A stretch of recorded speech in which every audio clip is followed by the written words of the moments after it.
It's a beautiful Wednesday morning in the city of Abeokuta, capital of Ogun State. It's a program again, newspaper headlines today from our studios BGI TV current on YouTube. That's the name of our channel, which you can just latch on and be part of the program. My name is Morire Rabila Lawal. I have the Punch newspaper.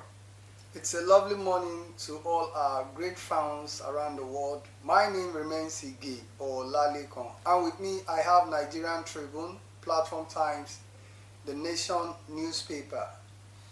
Alright, the first writer on the Punch newspaper this morning, Principal Officers, APC protest selections. National Assembly members back Akpabio Abbas. And from the Nigerian Tribune, 10th NAS, we must be accountable to Nigerians. Speakers Abbas. Alright, the next one, Lagos Beast man sends widow's nude photos to church WhatsApp group. From the Platform Times, Calabar gay party steers controversies as Cross River Speaker calls for arrest. Fraudsters hack 1,000 accounts using BVN link numbers. Enugu government threatens to shut down schools, markets over sit-at-home order. Tribunal going on concerning the presidential election.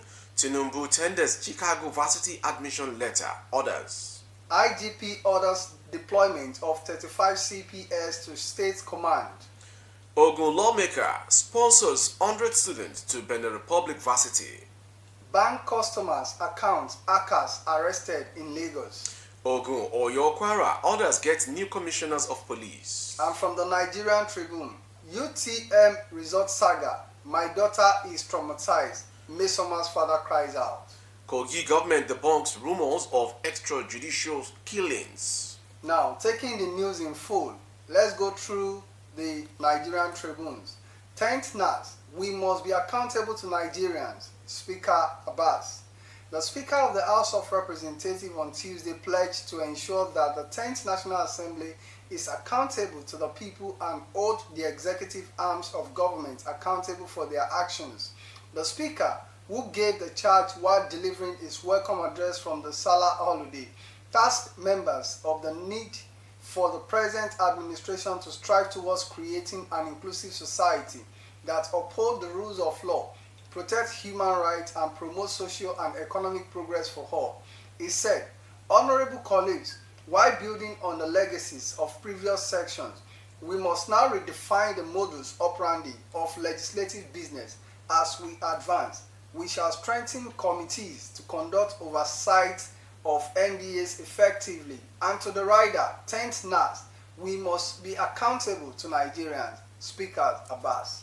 Alright, coming from the Punch newspaper fully this morning with my first story. It's coming from the principal officers election or selection that went out yesterday. The national chairman of All Progressive Congress, Senator Abdullahi Adamu, on Tuesday expressed anger over the new leadership of the National Assembly announced by the Senate President Godswill Akpabio and Speaker of the House of Representatives Tajuddin Abbas.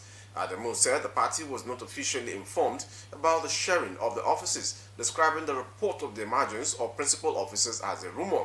The party chair spoke at a crucial meeting of the National Working Committee and APC governors at the party secretariat in Abuja, hours after the Senate President named Ekiti Central Lawmaker Okoyemi Bamidele as the 10th Senate Majority Leader. Akpabio also announced Senator Dave Umahi, Ebonyi South, as Deputy Majority Leader, Ali Undume, Borno South, as Chief Whip, and Lola Ashiru, Kwara South, as the Deputy Whip. And the rider again, Principal Officers, APC, protest selection, National Assembly members back Akpabio Abbas. And from the Platform Times, banks customers account hackers arrested in Lagos. 2 suspected hackers who allegedly specialize in hacking banks' customers' accounts have been arrested. The officer of the Zone 2 Command of the Nigerian Police Force, the Zonal Public Relations Officer, Awuwa Idris Adamu, disclosed this in a statement issued on Tuesday. Idris Adamu said the arrest followed a petition received from a Tier 1 bank by the Assistant Inspector General of Police in charge of the zone, comprising Lagos and Ogun State, Muhammad Ali. He stated they hacked into a customer's accounts and moved their money. Based on the petition, the AIG raised a team of detectives from the Zonal Monitoring Unit which swung into action with the aid of modern technology. The two suspects were tracked down at their hideout at Ijebu-Ode, Ogun State. They confessed that they had many syndicates all over Nigerians and that they used software to hack into customers' accounts and move their money undetected from any bank. And from the rider, bank's customers' account hackers arrested in Lagos. A Lagos-based businessman, Amara Kennedy, has continued to circulate the nude photos of two single mothers whom he previously had relationships with. Information learned that he sent the photos to the WhatsApp platform of the church of one of the women identified simply as Kester. He also sent the photos to our late husband's family members and office. By the time I'm done, suicide will be our only option, Kennedy stated. Kester confirmed that our in-laws and pastor had called to show solidarity with her. On Tuesday alone, Kennedy sent the nude photos to at least 48 people. Correspondent reported that in a special feature on Sunday that two women, Kester and one other identified simply as Temi, met Kennedy separately on different WhatsApp and Facebook chat groups for singles. Only Kester, who lost her husband about 8 years ago in a car crash, said the businessman, after chatting her up, started showering her with monetary gifts. However, after a disagreement, he sent her over 50 nude pic photos, which he secretly took after their lovemaking in a hotel. She said the suspects demanded 100,000 naira from her as a condition to delete the photos. The mother of two noted that after she sent the money and asked if the photos had been deleted, he demanded an additional 40,000 naira to delete them permanently, which she sent to him. Despite the payment, the suspect went ahead to circulate the photos on Facebook. Kester said she attempted suicide twice but failed, as some of those who saw the images started questioning her. The second victim, Temi, said the suspect usually had marital sex with her in hotels while under the influence of drugs and afterwards gave her 1,000 naira as transport fare. And the rider again, Lagos businessman sent widow's nude photos to church WhatsApp group on the Punch newspaper. And from the Platform Times, Calabar gay party steer controversies as Cross River Speaker calls for arrest. The Speaker of Cross River House of Assembly, Mr. Evert Ayamba, has asked security operative to go after organizers of a drag gay party recently held at the hotel in Ekurom area of Calabar, the state capital. The gay drag party, which was held on the 30th June, had continued to generate controversies in the state, with many condemning it. While adding his voice to the condemnation on Tuesday, Ayamba, in a statement signed by his chief press secretary, Mr. Matthew Okachi in Calabar, called on the relevant agencies to bring the organizers and collaborators to book. He said this will serve as a deterrent to others, especially since minors were also present in the party. The Speaker also warned anyone or organization in connection with such unlawful act to desist or risk prosecution from the authority under the Same-Sex Marriage Prohibition Bill into law, signed into law in 2014 by former President Goodluck Jonathan. The law imposes a 14 years jail term on anyone who enter into same-sex marriage, contract, or civil union. And to the rider, Calabar gay party steers controversies as Cross River Speaker calls for arrest. Alright, from the Punch, the Zone 2 Police Command in Lagos State has confirmed the arrest of two members of a syndicate linked to the hacking of no fewer than 1,000 bank accounts in Nigeria. The spokesperson for the command, SP Awa Idris Adamu, in a statement on Tuesday said the suspects who specialized in hacking local banks were nabbed at their hideout in Ijebu-Ode, Ogun State, following a petition by the United Bank for Africa. Idris Adamu identified the suspects as Yusuf Ademola 40 and Adeshino Abiodun 50, adding that efforts were on to arrest other accomplices linked to the crime. The information based on the petition, the AIG raised a team of detectives from the Zonal Monitoring Unit who swung into action with the aid of modern technology, and two suspects, Yusuf Ademola 40 and Adeshino Abiodun 50, were tracked down at the hideout in Ijebu-Ode, Ogun State. And from the rider once again, fraudsters hack 1,000 accounts using BVN-linked numbers. Enugu government threatens to shut down schools, market over sit-at-home order. Enugu state government has threatened to shut down indefinitely any school, market or shop that complies with the one-week sit-at-home order declared by a faceless non-state actors in the state. The government further threatened to revoke with immediate effect license of any school that refused to function normally following alleged directive by proprietors of private schools in the state to their pupils and students not to come to school from Monday because of the illegal sit-at-home order. The secretary to the state government, Professor Chidebere Oyiya, in a public service announcement said this.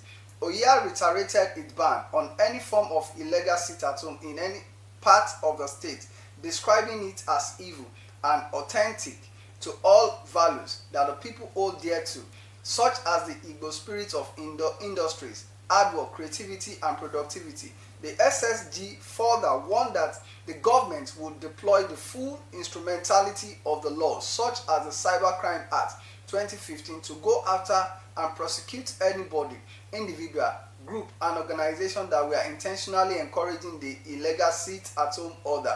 And to the rider, Enugu government threatening to shut down schools, markets over sit-at-home order. The next story from the Punch: the presidential election petition court in Abuja on Tuesday admitted and exhibits the Chicago State University academic records of President Bola Tinubu, as well as a number of other documents. Tinubu tendered the document before the tribunal through his legal team led by Wole Olanipe. In compliance with the tribunal's Monday directive, the president on Tuesday opened his defense in response to the petitions by the People's Democratic Party and its candidate Atiku Abubakar, challenging Tinubu's victory in the February 25 presidential election. At the Tuesday proceedings, Olanipe also tendered Tinubu's U.S. visa. Tinubu's Chicago State University academic document tendered by Olanipe included a letter of admission offered to Tinubu by the institution. Also tendered were documents of Nigeria Immigration Service, which Olanipe said cleared Tinubu for U.S. trips, indicating that he visited the U.S. unhindered between 2011 and 2021. From the rider, its tribunal, Tinubu then tenders Chicago varsity admission letters and other vital documents. And from the Nigerian Tribune, IGP ordered deployment of 35 CPS to State Command. The Acting Inspector General of Police, IGP Olukayode Adeolu Egbetokun, has ordered the deployment of 35 commissioners of police to various state commands and formation across the country. This was contained in a statement made available to newsmen in Abuja on Tuesday night by the first public relations officer Olumuyiwa Adejobi. The statement explained that this followed the rules approval of the IGP recommendation, the Police Service Commission. It stated that the IGP assured that the posting were in line with the commitment of the police leadership to ensuring effective policing, security, and maintenance of law and order in Nigeria. And to the rider, IGP orders deployment of 35 CPS to State Command. In case you're just joining, you are watching today's newspaper headline from DJI TV Currents channel on YouTube. My next rider, which I need to pick up right now from the Punch newspaper, is coming from this rider. As results of falsification, jamb sanctions more candidates, ends Mesoma's probe. The Registrar, Joint Admissions and Matriculation Board, Professor Ishaq Oloyede, says the board has concluded its investigations on the case of a student in Anambra State, Mesoma Ejikeme, who was accused of fraudulently inflating her 2023 Unified Tertiary Matriculation Examination result. The JAMB Registrar made his disclosure in a transcript sent to correspondent from Windhoek, Namibia on Tuesday. He said the truth is that JAMB has concluded its investigation on Mesoma's core falsification matter.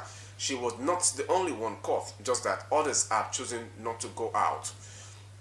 The rider again, result falsification, JAMB sanctions more candidates, ends Mesoma's probe. UTME result saga, my daughter is traumatized, Mesoma's father cries out. Mr. Romanius Ejikeme, father to Mesoma, who was accused of forging the 2023 Unified Tertiary Matriculation Examination result, has said the family has been sad following the saga. Ejikeme told journalists who visited his house at Nnewi on Tuesday that the family had left everything to God to joy. He insisted that her daughter did not forge her results, saying that she was a hard-working and studious student who did not joke with her studies. My daughter studies so hard that even when you ask her to go to bed late in the night, she will insist on reading more because she wants to study medicine and surgery. After all the stress, Someone will say our result was forged. I have no doubt about this matter. I'm sure my daughter did not forge the result, and we are ready to go to any length to prove it. And to the writer, UTME result saga. My daughter is traumatized. Miss Omar's father cries out. And to the next story, Ogun lawmaker sponsors 100 students and Ogun House of Assembly member representing Abeokuta South constituency, the second, Igbalaya Ayodele, has announced sponsoring of no fewer than 100 students from his constituency on scholarship to a university in the Republic of Benin. Ayodele said a scholarship for his constituents to study at ESTG University in the Republic of Benin was part of his effort to further promote education among the youth in the state. The media advisor to the lawmaker, Adeyemi Obadimu, in a statement on Tuesday, said the beneficiaries of the scholarship were selected after passing the recent Unified Tertiary Matriculation examination. The lawmaker noted that his vision and mission are to foster unity among communities and improve the quality of education by championing academic brilliance. And the writer again, Ogun lawmaker, sponsors 100 students to Benin Republic Varsity. Moriri, I think I'll be taking you first on the issue that happened in Calabar, the gay party which stressed controversies as the Cross River State has called for the arrest of the organizers of the party.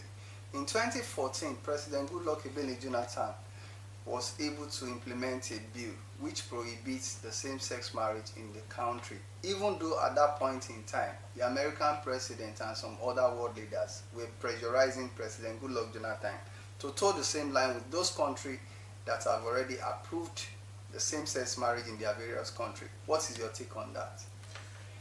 It's outright stupidity for any country in the world to go ahead in implementing such bill that man to man should have a go ahead to dating or having sexual intercourse with each other, because the two books we so believe in or on frowns against it, because a similar thing happens during the days of Sodom and Gomorrah, and they didn't even went at large as the way Nigerian youths have gone. So I see no reason why such or some set of people, animals who are in human skin, would deem it fit to have such party in a public scenario, and I see no reason or sense in it. They are all animals to me, and it is never their fault. If the Nigerian system of government was working, I see no reason why someone would want to involve or engage his or herself in such happening or such lifestyle. Now, looking at the bill at that time, there was this two conditions clause they were included in the bill. They said for those that are caught in the act, they will be sentenced to 14 years imprisonment. And for those that even show it publicly, for people to get to know about it, that, oh, those two guys were dating one another or things like that, they will be going for 10 years. Now, let's take, for instance, for those ones that organize such party in Calabar, if at the end of the day, those people were brought to book, what would be your expectation according to the kind of judgment you feel the government should pass on to them? You have said it already. Those that's involved in it publicly or probably doing it secretly, there is a bill that states the judgment and penalty. So definitely, let's wait and hear if there is going to be any investigation and any sort of discipline or sentencing. Let me.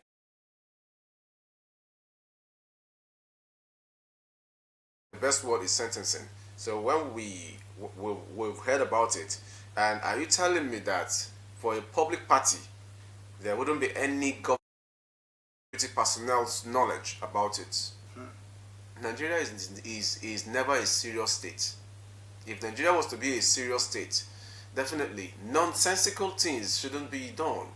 I'll refer you back to that of jamb shouting and chanting like they are the king reigning now, concerning a young girl's case that she went ahead to falsify her results.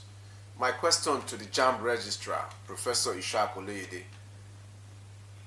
was this girl a staff to have gained access to your porter? Was this girl a staff at your exams and records?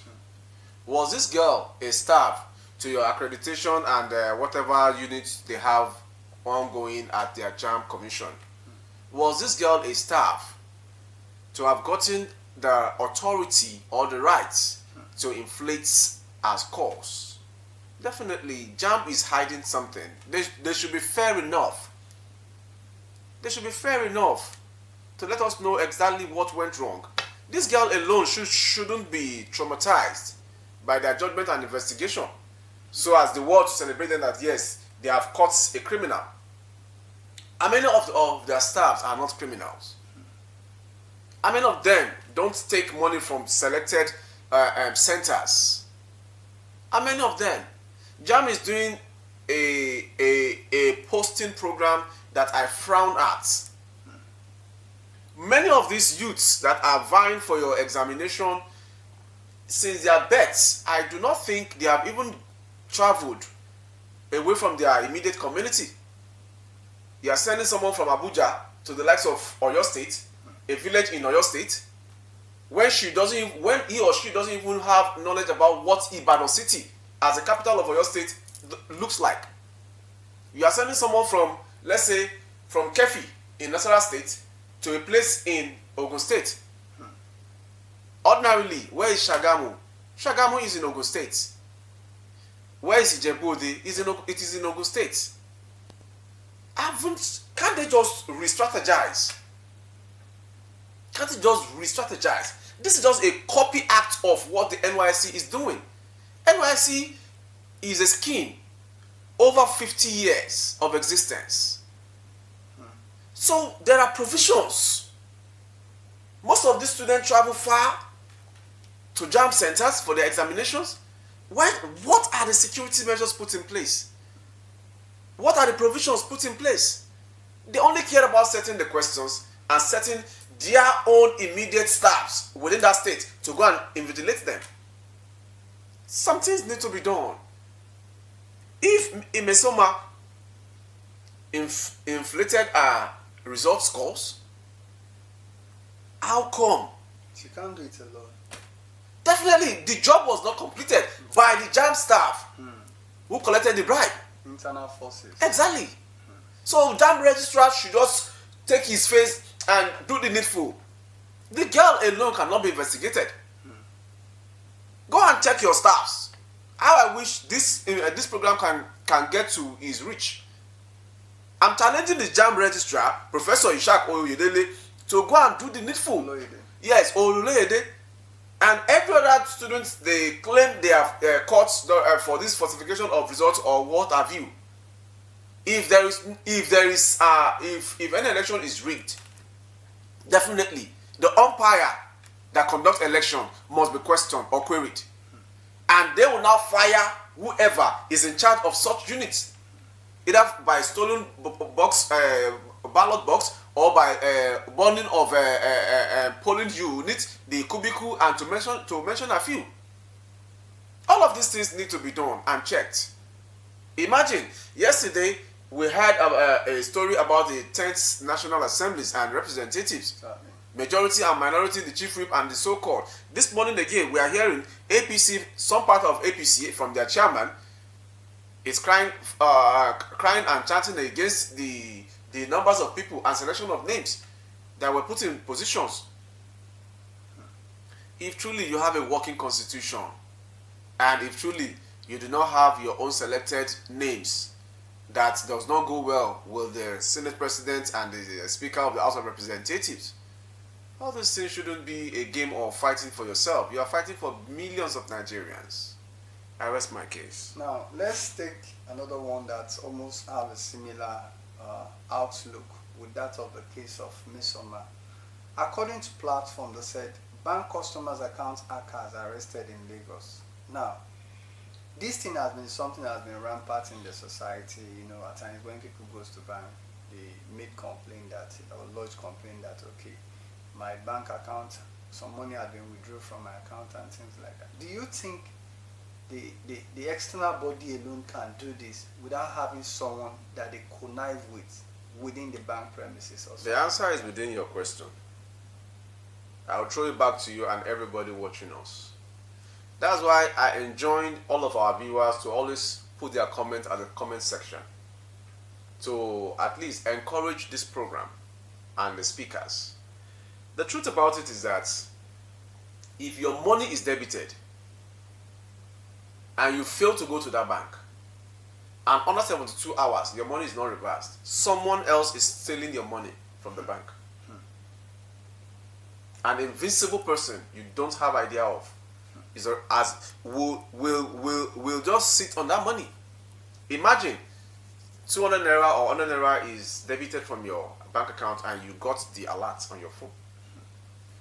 Imagine from that same branch 20 others have similar experience, and let's say 20 others are like better Nigerians that don't care about any deduction from their accounts. The bank staff who is in charge of these debits will be smiling, and it's definitely going to be a continual thing. So without the bank staffs, engaging in these illicit acts, outsiders, they will never have access to it.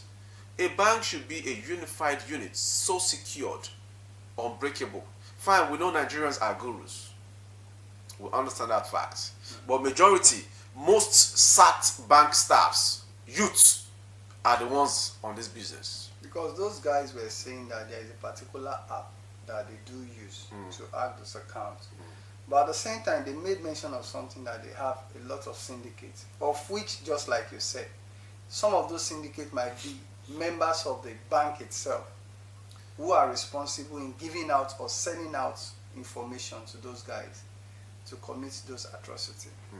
See, I don't want us to dwell on what we already have idea of.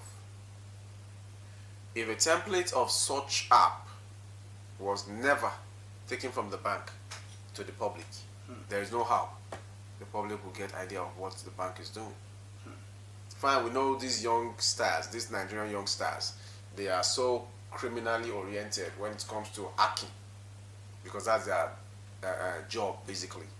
Most of them don't go out, they remain indoors doing whatever they feel they can do to survive, because the Nigerian government is not looking at their side. We should be honest to ourselves. There are a few countries that their major central prisons are not having any criminal or suspect in there. So what happened to Nigeria that Nigeria cannot experience such? We have the congested prisons, and even their feeding is so lackadaisical when some controllers, prison controllers, are the one looting the funds. We have so many things happening, so many things so wrongly in this country. So I see no reason why we will continue talking and there's nothing changing. Just like what the Ogun State governors mentioned yesterday on the dailies, that yes, Lagos, some part of Lagos State is enjoying drinkable water from one of the basins in Ogun State. Is that the necessary thing expected of the governor? What has he done over 4 years? His deputy, what has she done since 4 years? How many of the traffic lights are working? How many of the street lights are working over from the night till the following morning? If they cannot give us good road, give us street lights. If they cannot give us street lights, give us good road. So what are they there for? What are their fundamental services to the Ogun State residents, for God's sake? The day the governors in Nigeria would think of, not because I'm from so place in a state, so that place alone should be beautified or have a new look. Are you there for only your people? When you're not a local government chairman? When you're not just a House of Representatives? You are the number one CSO of a state. You are the number one builder of a state. You are the chief servant of that state. You are not a governor for yourself. You are not a governor for any of your family members. You are not a governor for anybody, but for everybody in that state. But Nigeria is such a state that anyone can just speak anything and they will go scot-free because they have this immunity clause. If people cannot catch you, God Almighty will catch you. The governor has failed by sanctioning any school. He has failed. That is not the solution. What he said is that any school that obey the order of the IPOB I will be understand you. sanctioned. I understood and understand everything Okay. from your question. The governor has failed. You don't take actions, reckless actions, or unnecessary actions to issues like this. Before the governor's emergence, this thing has been happening. Exactly. Why not speak to your fellow brothers? The way I'm attacking the Ogun State governor is the way I will be attacking him.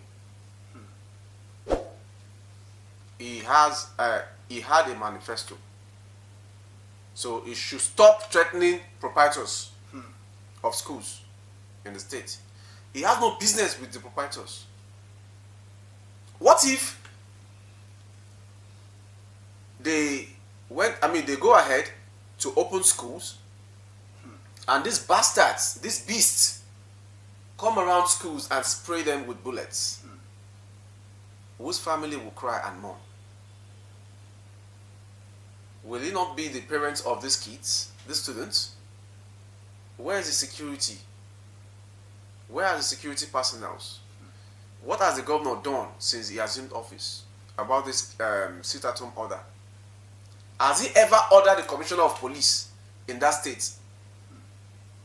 Or the headquarters that, yes, I give you guys a month to work on these people? Or each state is having, let me say, brigade of armies and generals within the state. Has he ever talked to any of the CSOs of the security personnel of that state? Has he ever geared them up or charged them with a responsibility to arresting these people? He does not have any business with any proprietor within that state. And I'm telling all of the southeastern governors, they do not have business with any marketers or any proprietors of any school or any company or any bank manager not to function. Go and do the needful. Give out your duties and act as a governor.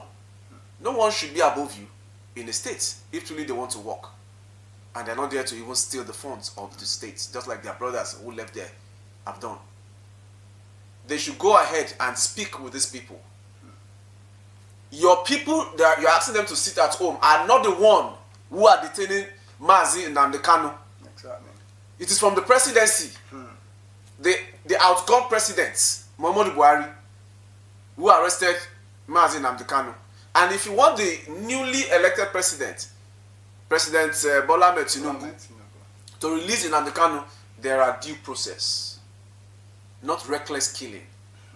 Not kangaroo's action. You carry an AK-47 gun, rifle, to chase off your brothers and sisters who are selling petty things in the market for survival, and you ask them to go and sit at home. Are they normal? They are not. Okay, let's go through this once again. I think, in case you are just joining us, this is BG